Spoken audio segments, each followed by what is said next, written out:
안녕하세요. 저는 이제 40대에 들어선 여성입니다. 막상 이곳에 사연을 보내려고 하니 제 자신이 한 행동으로 많이 부끄럽네요. 이번 일이 있기 전까지는 세상 사는 법 모르는 가정주부로만 살았거든요. 물론 지금은 저도 일을 하면서 조금씩 배워가고 있지만요. 특히 오늘 이야기할 사건으로 제가 이렇게 살면 안 되겠다는 걸 뼈저리게 느끼게 되었어요. 물론 어쩔 수 없는 선택이었지만 항상 무슨 일이든 상대방을 너무 믿고 있으면 안 된다는 교훈을 얻게 된 사건입니다. 그러면 제가 그 일을 이야기해 보겠습니다. 저와 남편은 서로 집안의 권유로 하게 된 선으로 만난 사이입니다.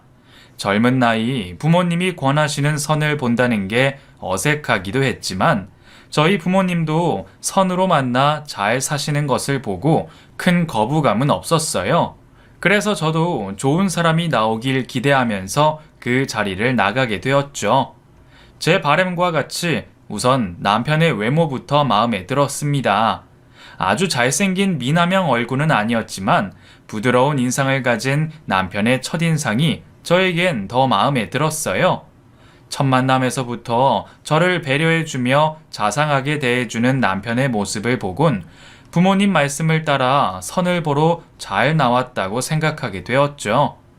그 첫 만남을 이후로 저와 남편은 몇 번의 만남을 더 이어갔습니다.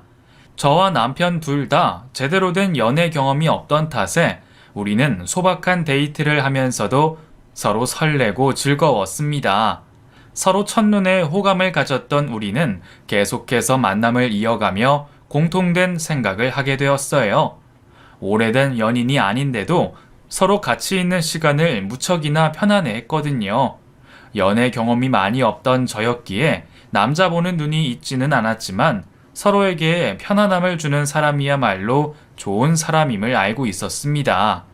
서로에게 큰 호감을 가지며 연애를 하게 되자 부모님들께서는 이를 눈치채시고 얼른 결혼을 재촉하셨죠.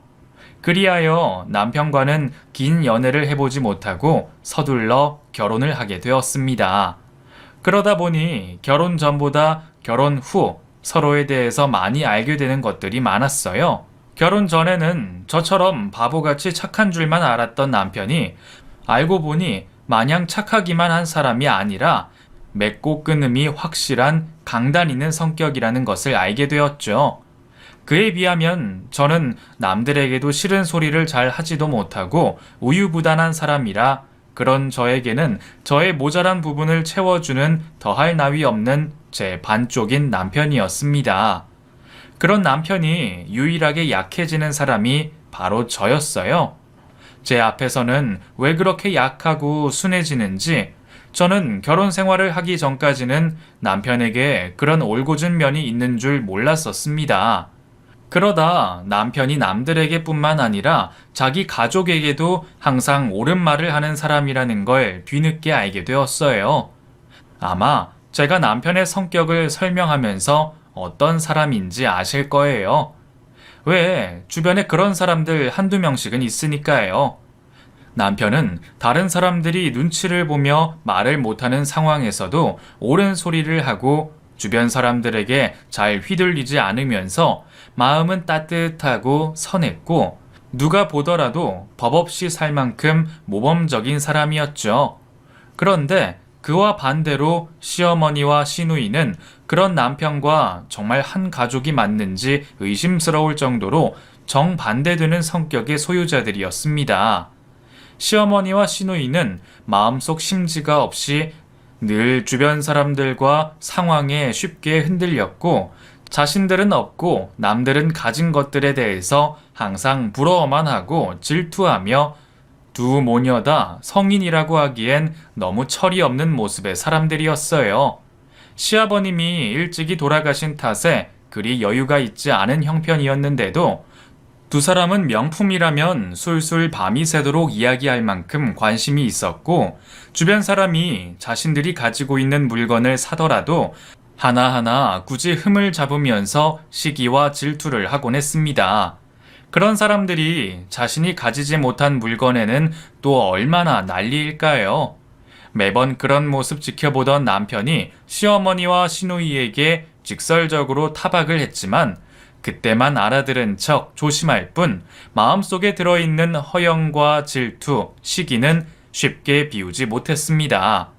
저도 그런 시어머니와 시누이의 성격을 결혼 생활을 하면서 알게 되었지만 그때는 가족이라는 생각에 조금 철이 없다고 생각만 할 뿐이었지 나쁘게 보지는 않았습니다. 남편 앞에서는 머쓱해하면서 조심하려고도 했고 남편의 가족이니 속 깊이까지 나쁜 사람들일 거라 생각하지 않았어요. 하지만 그 모습을 지켜보는 저에게도 시댁 식구라고 하기엔 너무 철이 없어 보이긴 했죠. 하지만 제가 보기에는 어머니보다 시누이가 더 문제였어요. 시누이는 사지 멀쩡한 젊은이가 나이를 그렇게 먹도록 일을 해본 적이 없었어요. 그런 여자를 좋다고 데려갈 정신 나간 남자가 있을 리가 없으니 시누이는 결국 늦은 나이까지 시집도 가지 못하고 제대로 벌이도 하지 못하고 있었습니다. 그러면서 명품은 그렇게 좋아해서 집에 짝퉁 가방이 몇 개씩이나 있곤 했어요. 시누이는 참 허영심이 많았습니다. 그리고 그건 모두 시어머니를 닮은 것 같았죠. 남편에게 듣기로는 저희 결혼 전에도 형편이 되지 않으면서 카드로 덥석 비싼 물건을 사와서는 할부를 제대로 갚지 못해 곤란했던 적이 한두 번이 아니었다고 했어요. 어머니나 시누이는 매번 필요한 거라 말하기는 했지만 사실 물건이라는 게 없어서 죽을 만한 일이 얼마나 있겠나요? 그럴 때마다 남편은 매번 두 모녀 대신 물건을 환불해 왔고 늘 그렇게 창과 방패의 싸움이었습니다. 그래도 남편이 화를 내면 겁을 먹어서 다행이기는 했어요. 그러니 그동안 큰 문제가 없었던 거였지 두 사람이 남편마저 무서워하지 않았으면 아마 다들 빚만 잔뜩 지어 오갈 곳이 없는 신세가 되었을지 모릅니다. 그런데 앞에서 말한 것처럼 저는 남편과 달리 거절을 잘 못하고 우유부단한 성격이라 했잖아요. 그래서 그런지 두 사람은 제가 시집 온 후로 남편 몰래 제게 이런저런 부탁을 하곤 했습니다. 남편을 쫄라 멀쩡한 가전제품을 바꿔달라고 한다거나 아니면 제 명의로 카드를 만들어 달라거나 심지어는 카드 대출을 받아달라고 하기도 했습니다. 저 혼자였으면 아마 우물쭈물하며 그 부탁들을 다 들어줬을지도 모르겠어요. 하지만 제 뒤에는 남편이 있었고 그때마다 눈치 빠른 남편이 두 사람을 제게서 차단하여 그런 문제가 생기지 않도록 도와주었습니다. 남편은 그럴 때마다 매번 가족 부탁이라고 다 들어주는 게 아니라며 거절할 때는 확실히 거절해야 한다 말했지만 저는 왠지 그게 참 어렵기만 했어요. 다른 사람도 아니고 가족의 부탁인데 말이에요. 그래도 저는 남편 덕분에 시어머니와 시누이에게 별다른 피해를 입지 않을 수 있었고 남편은 제게 울타리와 같은 사람이었습니다. 그렇게 저의 울타리 같던 남편에게 믿을 수 없는 일이 벌어지고 말았습니다. 남편이 교통사고로 크게 다치고 말았던 거죠. 예측할 수 없었던 그날의 사고로 저와 아들은 나락으로 떨어지게 되었습니다. 아내인 저도 큰 충격에 놀라 아무런 행동을 할 수 없을 정도였지만 아직은 어린 아들을 위해 제가 정신을 차린 척이라도 해야 했어요. 교통사고로 머리를 다쳐 의식을 잃은 남편은 수술 끝에도 의식을 회복하지 못했습니다. 처음에는 살려만 달라 애원하던 저도 다행히 목숨은 건졌지만 의식을 회복하지 못하고 있는 남편을 보자 의료진 분들에게 남편을 깨워달라며 애원을 하고 있었어요. 선생님, 저희 남편 왜 깨어나질 않아요? 수술은 잘 된 거 아닌가요? 수술은 잘 됐고 그 수술 전 설명과 같이 그 외상은 크게 다치지 않아서 큰 문제는 없었지만요. 그 사고 당시 뇌 충격이 워낙 컸기 때문에 그 의식이 돌아올지 언제 돌아올지 그것까지는 저희가 장담할 수 없습니다. 죄송합니다. 안타까워하며 제게 말을 전하는 의사 선생님의 얘기를 듣게 된 저는 절망할 수밖에 없었습니다. 사람 욕심이라는 게 이렇게 큰 건지 목숨만이라도 붙어 있으면 바랄 게 없겠다던 제가 이제는 남편이 깨어나기만을 바라게 되었습니다. 하지만 제 바람과 달리 남편은 쉽게 자리를 털고 일어나지 못했어요. 마치 잠을 자고 있는 듯한 남편을 보면서 당장이라도 일어나 주길 바라게 되었죠. 분명 마음과 정신이 강한 남편이기에 시간이 좀 걸리더라도 깨어날 거라고 믿고 있었어요. 남편이 다시 일어날 때까지 제가 남편의 자리를 대신해 열심히 살아야 했습니다. 그렇게 평생 가정주부로 지냈던 저는 남편의 사고 이후 병실에 누워있는 남편의 병원비와 생활비를 벌기 위해서 일을 나가야 했습니다. 하지만 일자리를 얻는 것은 제 생각만큼 쉽지가 않았어요. 내세울 만한 경력이라곤 하나 없는 가정주부를 써준다는 곳은 전부 다 단순 노동이나 부업 같은 적은 수입의 일들 뿐이었고, 남편의 수입을 제외하면 다른 여타 수입이 없던 상황에 저 혼자 남편의 병원비와 아들과의 생활비까지 충당하기가 쉽지 않아 보였습니다. 당장 생활비야 어떻게든 해볼 수 있었지만 간병비와 함께 입원비까지 큰 돈이 들어가는 남편의 병원비가 가장 큰 문제였어요. 살아있는 사람들이야 하루 이틀 굶어도 살겠지만 의식이 없는 남편의 병원비가 밀린다면 그것은 정말 생사가 달린 문제였기에 상상도 하기 싫었습니다. 그래서 저는 다른 것은 몰라도 남편의 병원비만은 제가 꼭 해결해야겠다고 생각했어요. 아침부터 늦은 저녁까지 시간을 쪼개가며 일을 하고는 있었지만 매달 들어가는 큰 돈에 제가 혼자 일을 한다 해서 쉽게 채워지지 않았습니다. 분명 저는 정신없이 하루를 살고 있는데 막상 통장에 찍혀 있는 금액은 항상 남편의 병원비로는 부족한 금액이었어요. 그런 상황에 어디 도움이라도 구할 수 있으면 좋으련만 형편이 어려워진 친정 부모님에게도 기댈 수가 없었고, 넉넉한 형편에 주변 사람이 없던 저는 막다른 길에 다다른 사람처럼 막막한 심정이었습니다. 그때 다른 사람도 아닌 시어머니께서 제게 도움의 손길을 내밀어 주셨어요. 사실 저도 시어머니의 사정을 뻔히 알고 있어 도움을 받을 생각을 하지도 않았는데 시어머니께서 먼저 방법이 하나 있겠다며 제게 설명을 해주셨어요. 미연아, 너 요즘 병원비 때문에 걱정이 많지? 일은 좀 할만하니? 한다고 하는데 병원비 채우기에는 너무 버겁네요. 그렇다고 제가 대출이 나오는 것도 아니고 정말 막막해요. 그래, 내가 네 사정 모르는 것도 아니고 내 아들 일인데 이럴 때 나라도 좀 도움이 되면 좋으련만. 내가 참 너희들 볼 면목이 없구나. 아니에요, 어머니. 어머니도 힘드신 사정 저도 잘 알고 있는데요. 그래도 내가 어떻게 아들이 그러는 걸 두고 보고만 있겠니? 그래서 내가 너한테 조금이나마 도움이 좀 될까 하는데 말이야. 지연이가 늦은 나이에 결혼을 하잖니. 그 어렵게 하는 결혼인 만큼 내가 얼마나 신경 쓰는지 너도 알지? 근데 지연이가 신혼집 전셋값이 필요한데 우리가 돈이 묶여 있어서 말이야. 그래서 네가 그 돈만 좀 해결해 주면 내가 너를 도울 수 있을 것 같은데. 네? 제가 지금 돈이 없어서 걱정인데 어떻게 아가씨 전세금을 도와요? 무슨 말씀이신지 이해가 잘 안 되는데요. 아니, 급한 불만 좀 끄자 이거지. 우리가 너한테 돈을 빌리고 너한테 매달 병원비를 이자처럼 주마.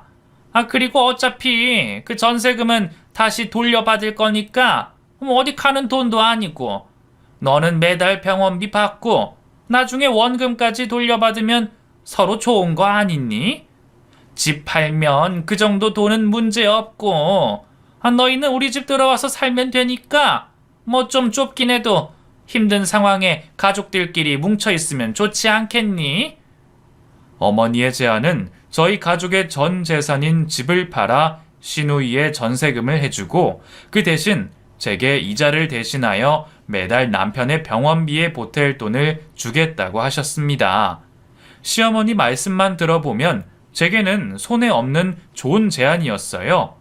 전세금으로 들어가는 돈이면 나중에 돌려받을 수 있는 거였고, 이자 대신에 받는 돈과 제가 일한 돈이라면 병원비에 대한 고민도 없어지는 거니까요.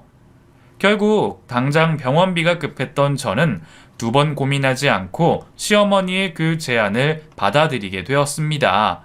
그래서 살던 집을 팔아 전 재산을 건네고 저와 제 아들은 시댁에 들어가 살기 시작했습니다. 당장 남편의 생사가 걸린 상황에 제가 달리 무슨 방법이 있었을지 모르겠어요. 시댁에 살려니 남의 집 같아 불편하기는 했지만 몸은 불편해도 병원비 걱정을 덜어 마음만은 편했습니다. 그때 제가 걱정할 일은 오로지 제 남편뿐이었기에 제가 얼마나 고생을 하던지 그건 별로 중요하지 않았어요. 하지만 제게 굳게 약속했던 말과 달리 시어머니는 첫 딸을 제외한 나머지 돈을 제게 주지 않았습니다. 어머니, 이번 달 약속하신 돈이 안 들어왔던데 혹시 까먹으셨어요? 응? 병원비? 아, 그 내일 넣어주마. 내일. 하지만 내일, 모레, 그 다음 날에도 시어머니는 약속한 돈을 주지 않으셨습니다. 며칠이 지나도 돈이 입금이 되지 않자 저는 시모를 잡고 이야기를 하게 되었죠. 어머니, 정말 왜 이러세요? 제가 몇 번이나 말씀드려요. 어서 돈 넣어주세요. 아니, 내가 통장이 잘못돼서 시간이 좀 걸린다고 하네. 네? 그게 말이 된다고 생각하세요? 그럼 저랑 같이 은행에 가요. 거기서 직접 돈 인출하시면 되잖아요. 아니, 내가 몸도 안 좋고. 어머니, 그 돈 어머니 아들 기현 씨 병원비 낼 돈이에요. 도대체 왜 이러시는 거예요? 아니, 내가 설마 내 아들 병원비 주기 싫어서 이럴까? 나도 너한테 설명할 수는 없지만 나름의 문제가 생겨서 못 넣어준 거다. 그리고 너는 아침부터 밤늦게까지 일을 하면서 겨우 그 돈도 못 벌어? 사람 일이 어떻게 될지 모르는데 우리한테 받은 돈은 비상금이다 치고 우선은 네가 알아서 잘 벌고 있어야지. 네 남편 병원비는 네가 알아서 벌고 있어야 할 것 아니야. 어머니, 먼저 저한테 돈 주시겠다고 제의하신 분은 어머님이잖아요. 그런데 갑자기 이러시면 제가 어떡해요? 아니, 그러게 내가 설마 내 아들 병원비 주기 싫어서 이렇게 하겠니? 너는 왜 자꾸 너 힘든 얘기만 하는 거니? 아유, 모르겠다. 돈 필요하면 벌어다 쓰던가. 너 알아서 해라. 제가 돈을 드리자마자 달라진 시어머니 태도에 저는 너무 당황스러웠습니다. 갑자기 왜 모른 척을 하시는 건지 저도 알 수가 없었죠. 하지만 얼마 뒤 저는 시모와 신우의 전화통화 내용을 듣고 제가 속았다는 것을 알게 되었습니다. 엄마, 근데 계속 이렇게 모르는 척 해도 돼? 새언니가 끝까지 가만히 있을까? 예, 찌까짓게 가만히 안 있으면 뭘 어쩔 건데. 내가 돈 없다는데 뭐 나를 어떻게 하기라도 하겠어? 어차피 돈 없다 그러면 끝이야. 찌가 무슨 수가 있겠냐고. 계속 이렇게 버티다가 입 다물면 그만이야. 어차피 기현이도 지금 의식 없이 누워있는데 걔 혼자 무슨 수가 있다고. 그러니까 너도 괜히 말 꺼내지 말고 그냥 조용히 입 닫고 있어. 그래도 오빠한테 좀 미안하다. 그거 오빠 병원비라며. 지금 너나 내가 다른 사람 걱정할 때니? 당장 내 코가 석자인데 자식이고 며느리고 눈에 들어와? 우리 운명은 모두 네 결혼에 달려있는 거야. 이거 엎어지면 우리 둘 다 아주 끝장이니까 너도 정신 똑바로 차리고 잘해. 알겠어? 당연하지. 나야말로 잘할 거야. 교수 3호 되는 게 어디 쉬운 일이겠어? 나는 지금 아주 철저하게 잘하고 있다고. 그러니까 엄마는 내 걱정 말고 혹시라도 새언니 난리 안 치게 조심 좀 해. 저는 돈만 가져간 채 입을 닦는 두 사람의 탐욕스러운 모습을 듣게 되었습니다. 그 일을 듣고 저도 바보같이 가만히 있지 않았습니다. 당장 돈을 돌려달라 난리를 부렸죠. 어머니, 저 두 분 하시는 얘기 다 들었어요. 저만 가만히 있으면 된다고요? 저한테 돈 빌려 가셔놓고 입 닦을 생각이셨어요? 다른 사람도 아니고 어머니가 어떻게 그러실 수가 있어요? 아무리 아가씨 결혼이 중요하다 해도 아드님이 저렇게 누워있잖아요. 병원비 끊기면 어떻게 될 거라 생각하시는 거예요? 저 혼자 병원비 충당하기 너무 힘들어요. 근데 뻔히 다 아시면서 어떻게 이럴 수가 있으세요? 아니, 나도 주기 싫어서 안 준다니? 나도 주고 싶어. 나도 내 아들 걱정돼. 근데 그래서 지금 걔가 옆에라도 있니? 당장 산 사람들은 어떻게든 살아야 할 것 아니냐? 너야말로 어쩜 그렇게 이기적으로 네 생각만 하니? 내가 돈 안 준다고 했니? 생기면 준다고 하잖아, 생기면. 이게 다 우리 식구를 위해서 하는 거다. 그렇다고 기현이가 당장 돈 없어서 죽는 것도 아니잖니. 돈이야 네가 더 고생해서 벌면 되지. 나 같으면 이렇게 가족한테 윽박 지르고 따져 묻고 있을 시간에 어디 일이라도 하나 더 구해서 돈 벌 생각하겠다. 어차피 나도 주고 싶어도 못 주니까 병원비 걱정되거든. 네가 일을 더 해라. 그리고 돈 나오면 내가 너 어련히 안 주겠니? 시몬은 돈을 달라 따져 묻는 제게 오히려 적반하장으로 나왔습니다. 빌려갈 땐 아쉬운 소리하고 제게 철석같이 믿음을 주더니 가져간 뒤로는 배째라는 식으로 어떻게든 돈을 주겠다며 거짓말을 하고 있었죠. 다른 사람도 아니고 자기 아들, 자기 오빠 일인데다가 다른 일도 아니고 병원비를 가지고 그럴 수가 있는 건지 저는 그 두 사람이 정말 사람 같아 보이지 않았어요. 어떻게든 결혼하고 싶어서 남의 돈으로 전셋값 마련하느라 남의 전 재산 강탈해간 금수만도 못한 시모와 신우였네요. 저는 너무 억울해서 당장 돈을 돌려받고 싶고 시모와 시누이가 원망스러웠지만 그렇다고 당장 어디 갈 곳도 없고 나가서 월세 내며 살 여력이 없었기에 결국 시모 집에서 생활하며 언젠가는 돈을 주겠다는 그 거짓말을 신랄 같은 희망으로 믿어보기로 했습니다. 하지만 역시 모두 거짓말이었는지 언제까지 주겠다던 두 모녀는 차일피일 미루기만 했습니다. 마지막까지 조금이나마 믿어보려 했던 제가 바보였어요. 처음부터 그 새까만 속을 가진 시모와 시누이를 믿는 게 아니었는데 순진하게 두 모녀의 말에 깜빡 속아 넘어간 제가 너무 바보같이 느껴졌습니다. 제 손으로 남편이 힘들게 모아온 전 재산을 허무하게 넘겨버렸다고 생각하니 어디 부끄러워서 남들에게 차마 이야기하지도 못했어요. 거기다 힘든 시기에 가장 힘이 되어주어야 하는 가족 사이에 당한 일이라 그 비참한 심정에 더더욱 말을 할 수가 없었습니다. 누구에게도 말을 못하고 소가리를 하고 있던 저는 하는 수 없이 병실에 누워있는 남편을 유일한 창구 삼아 제 한탄을 하게 되었습니다. 남편이 정말 듣지는 못하겠지만 남편이 듣고 있다 생각하며 시모와 시누이에게 당한 억울한 일을 이야기를 하다 보니 저도 모르게 눈에서 눈물이 나왔습니다. 여보, 내가 그동안 너무 당신한테 의지만 하고 살았나 봐요. 바보처럼 두 사람한테 속아서 누워있는 당신 병원비나 걱정해야 하다니. 나 왜 이렇게 바보 같죠? 그 돈이 어떤 돈인데, 당신이 얼마나 노력해서 모아온 재산인데 내가 속아서 다 잃게 생겼어요. 정말 미안해요, 여보. 그렇게 한참을 제 감정에 빠져 남편의 손을 꽉 잡고 울고 있을 때 어디서 남편의 목소리가 들려오는 듯 했어요. 익숙한 목소리에 깜짝 놀라 눈물 콧물이 범벅이 된 얼굴을 들어 남편을 봤더니 제 앞에는 이제 겨우 눈을 뜨고 있는 남편이 있었습니다. 여보, 정신이 들어요? 나예요, 나. 당신 아내 미연이요. 어머, 어떡해. 여기요, 남편이 눈을 떴어요.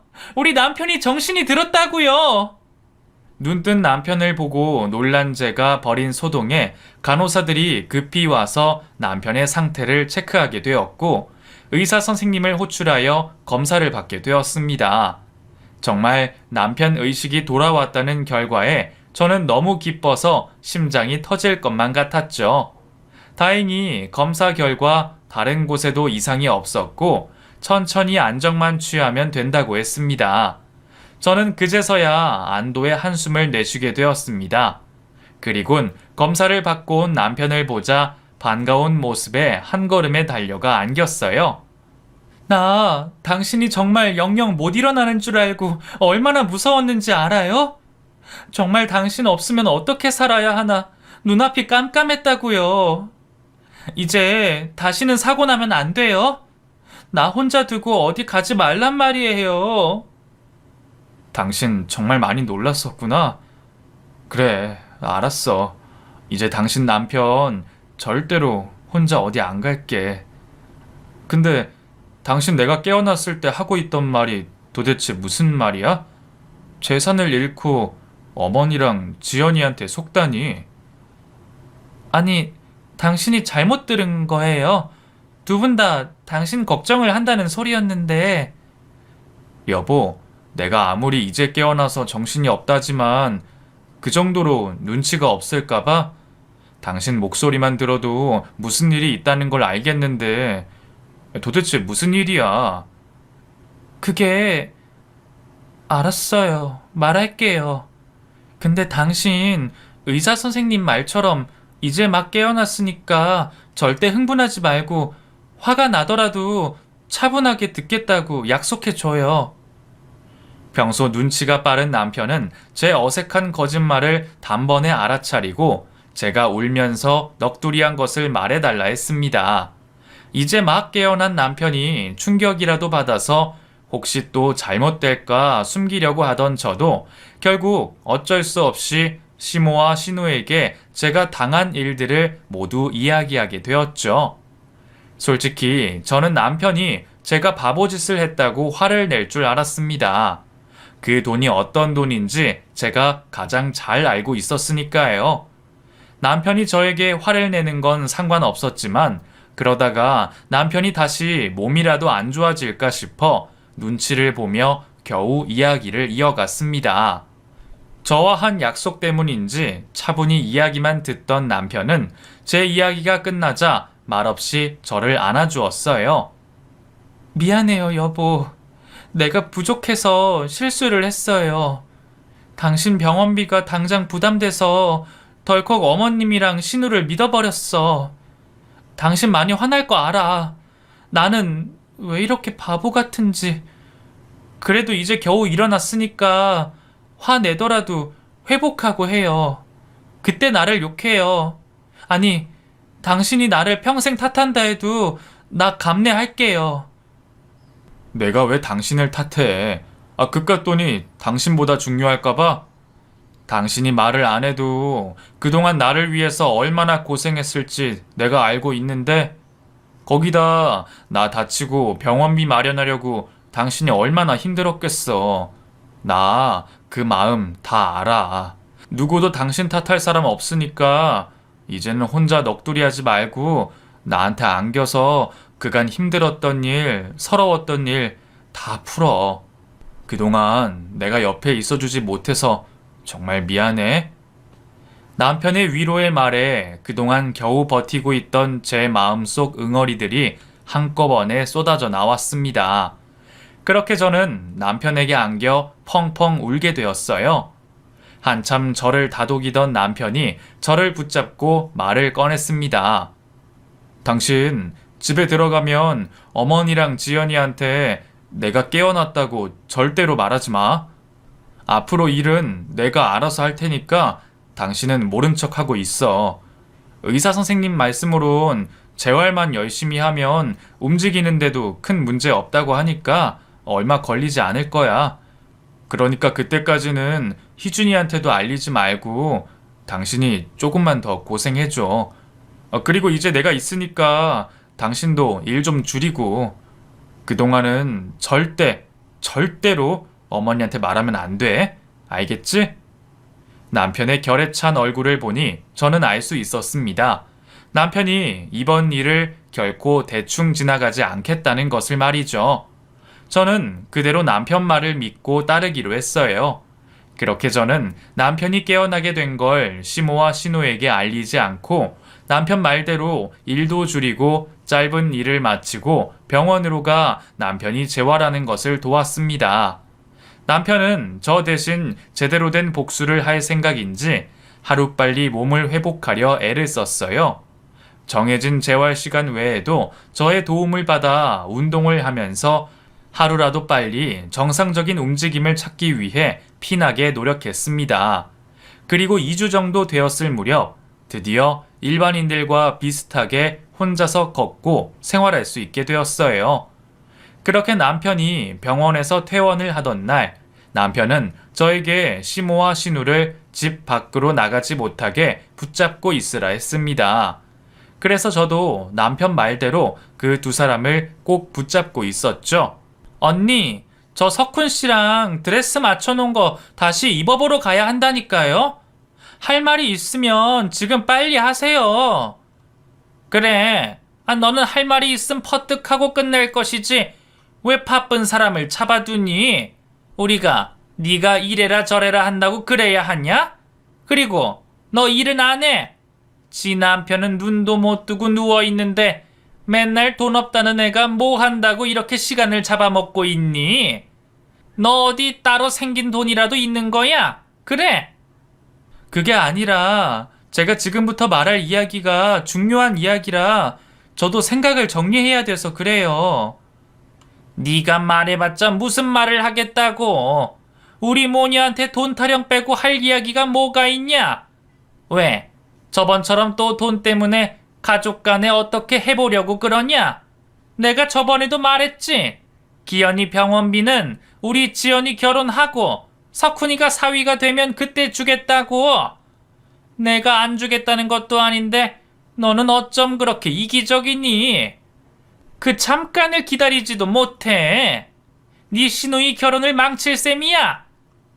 한참 또 신우와 시모가 제게 억지를 부릴 때 남편의 목소리가 들렸습니다.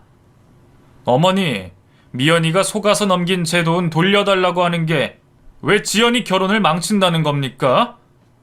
어머, 기연아. 오빠. 멀쩡히 현관을 넘어 집으로 들어오는 남편을 본 시모와 신우는 마치 못 볼 사람이라도 본 것처럼 얼굴이 사색이 되어 있었습니다. 뭘 그렇게 놀라세요? 죽다 살아난 아들이 반갑지도 않으세요? 지연아, 오빠가 안 반가워? 하긴 두 사람이 지금 제가 그리 반갑지가 않은 모양이겠네요. 나 없다고 그런 짓을 벌였으니 말이에요. 아내한테 들었는데 제가 병원에 누워있는 동안 우리 순진한 아내를 속이고 괴롭히고 저 없다고 별짓을 다 하셨더라고요. 병원비 하려던 제 돈까지 강탈하고요. 아니 강탈이라니. 그게 아니라 무슨 오해가 있나 보다. 그게 그 지연이가 놓치기 아까운 남편감을 만나서 너네 도움을 받는다는 게, 아니 내가 갑자기 돈 문제가 생겨서 말이야. 그래서 좀 빌린 건데 강탈은 아니지. 내가 부모가 돼서 네 병원비를 떼먹으려고 했을까봐. 나도 우리 며느리가 얼마나 고생하는지 아는데 아마 오늘 내일 중으로 돈 해결이 될 텐데 안 그러냐 지연아? 맞아 오빠. 곧이야 곧. 근데 정말 다행이다. 오빠 언제 깨어난 거야? 언니는 가족끼리 왜 말도 안 하고. 이럴 게 아니라 내가 밖에 가서 오빠 좋아하는 음식이라도 사와야겠다. 오빠 뭐 먹고 싶어? 병원밥 맛이 없었지. 오늘은 내가 살게. 그래. 지연이 엄마도 같이 가자. 같이 가서 기현이 좋아하는 음식 잔뜩 좀 사오자. 저한테는 함부로 하던 두 사람도 남편은 무서운지 자초지종을 묻는 앞에서 제대로 말도 못하고 그 자리를 피하려고만 했어요. 그때 남편은 신발도 벗지 않은 채로 저벅저벅 걸어 들어와 거실에 앉아있는 모녀에게 다가갔어요. 저도 잔뜩 화가 난 남편 모습을 보니 무서웠죠. 두 모녀는 남편이 무슨 짓이라도 할까 무서운지 눈을 질끈 감은 채 몸을 웅크리고 있었죠. 하지만 모녀를 지나쳐 거실을 가로지른 남편은 거실장 앞에 서 있더니 곧바로 큰 TV를 거실 바닥에 내리 꽂았습니다. 아이고, 기현아, 엄마가 잘못했다. 왜 이러니? 이거 제가 사드린 TV잖아요. 저를 아들로 생각하지도 않으시고 며느리 간절한 부탁에도 모른 척 하시더니 받는 건 다 받고 사시려고 하셨어요. 제가 지금 너무 열이 받지만 그렇다고 다른 짓은 차마 못하겠고 대신 제 돈으로 사드린 물건들 다 깨부시고 이제 어머니랑 연 끊으려고 합니다. 이 공유기도 제가 해드렸고 저 소파도 제가 사드렸죠? 어머니, 생각해보니까 이 집 들어오실 때 인테리어도 제 돈으로 해드렸네요. 그럼 다들 일어나세요. 다 뒤엎어야 하니까. 오래 걸릴 거예요. 다들 나가세요. 지연이 말처럼 밖에 나가서 제가 좋아하는 음식이라도 사오시던가요. 이걸 어디서부터 손을 대야 하나? 아이고, 기현아, 엄마가 잘못했어. 제발 그만 좀 해라, 우리가 무슨 오해가 있었다. 내가 설마 내 아들 죽게 하겠어? 나도 돈 생기면 바로 병원비 주려고 했어. 근데 엄마는 미연이가 그렇게 힘든 상황인지 몰랐다. 제가 그냥 하는 소리인 줄 알았어. 내가 지금이라도 너네 집 판돈은 다 돌려주마. 다 돌려줄게. 엄마, 그럼 나 신혼집은 어떻게 하라고? 야, 이 철딱선이 없는 기집애야. 지금 너네 오빠 모습이 안 보여? 집이 다 부서지게 생겼는데 그럼 그냥 둬. 지금은 석훈이보다 기현이 말리는 게 먼저야. 야, 강지현, 너는 아직 상황 파악이 덜 된 모양이지? 너도 기다리고 있어라. 너나 어머니나 이사단 나도록 한 건 똑같은데 너라고 무시할 것 같아? 너도 무슨 일이 생길지 어디 기대하고 있어. 남편의 처음 보는 행동에 저도 너무 놀라 몸이 떨려왔지만 남편이 물건을 하나씩 부술 때마다 들려오는 두 모녀의 비명소리에 저도 모르게 웃음이 새어 나왔습니다. 왠지 제 속이 통쾌해지는 기분이었어요. 남편도 처음 TV를 내리꽂은 것을 제외하곤 행동만 크게 할 뿐 정작 제대로 때려 부수는 것은 없었지만 그게 충격이긴 했는지 그 모습을 제대로 쳐다보지도 못하고 무릎 꿇고 두 손을 빌던 시모는 결국 남편과 저에게 가져갔던 전 재산을 돌려주겠다고 그 자리에서 약속을 하게 되었습니다. 각서와 지장 그리고 녹음까지 마치고 나자 남편이 벌인 소동이 겨우 끝나게 되었어요. 남편이 움직일 때마다 무서워서 소리를 내지르던 두 모녀는 긴장을 많이 한 건지 결국 탈진하여 바닥에 쓰러졌습니다. 제가 두 사람 때문에 속이 탔을 때 딱 그런 심정이었는데 두 사람도 조금이나마 느껴봤으면 했어요. 그런데도 남편은 아직 할 일이 남았는지 갑자기 차를 타고 어디론가 가려고 했어요. 저는 이제 막 퇴원한 남편이 걱정되어 차에 함께 올라타게 되었죠. 당신 어디 가려고 해요? 약속이랑 사과 받았으면 끝난 거 아니야? 아직 하나 더 남아있어. 우리 일만 해결됐다고 손 놓고 있을 수 있나? 우리 같은 피해자 안 나오게 다른 사람도 두 사람 때문에 엄한 꼴 안 당하게 도와줘야지.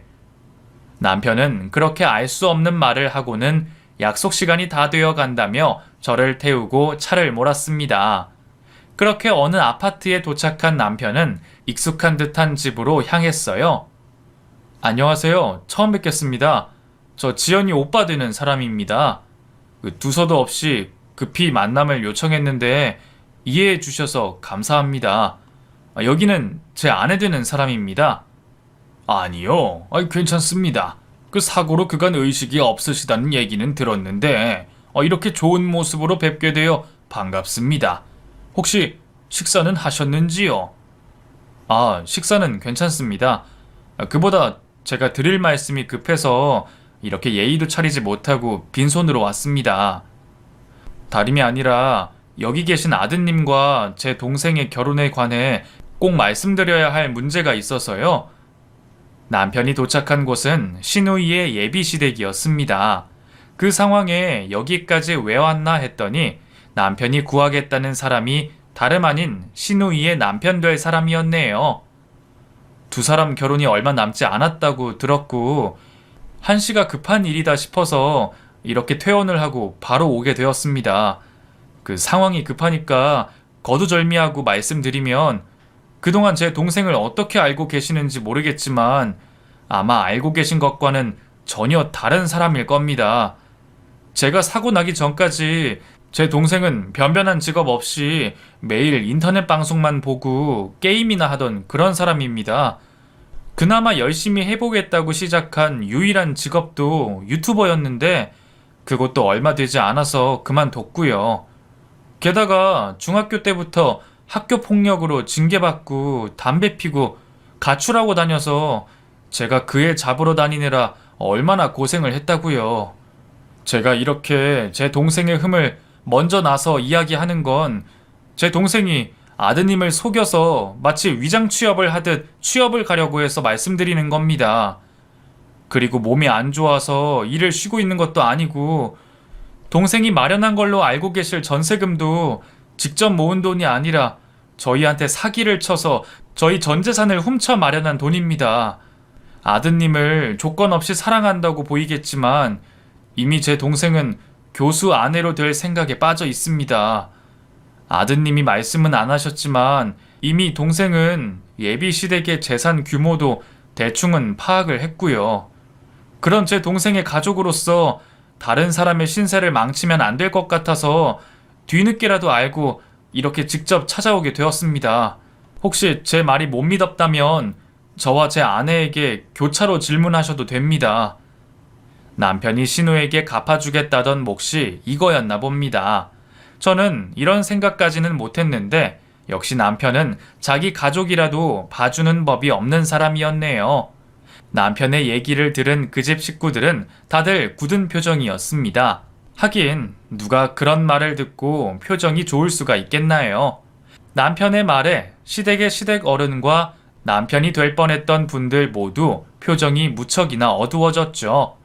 남편이 준비한 말을 끝내고 저희 부부가 집을 나가자마자 안쪽에서는 큰 소리가 들렸어요. 자신도 속았다는 남자와 다른 사람들에게 망신스럽다는 남자의 부모님 말소리까지 모두 듣게 되었죠. 그렇게 남편의 계획을 끝낸 우리는 친정으로 들어가 남편의 사고 후 생긴 일에 대해 설명을 하고 잠시 친정 부모님 집에서 신세를 지게 되었어요. 며칠이 지나고 남편에게 신우가 결혼할 남자에게 도대체 무슨 말을 했냐며 울며 전화를 걸었어요. 제발 남자에게 다시 설명을 해달라며 부탁을 해왔습니다. 당연히 남편에게는 씨도 먹히지 않았어요. 결국 사실을 알게 된 그 남자와 파혼을 하게 된 신우는 전세금이 필요하지 않아졌고 저희는 다시 우리의 전 재산을 돌려받을 수 있었습니다.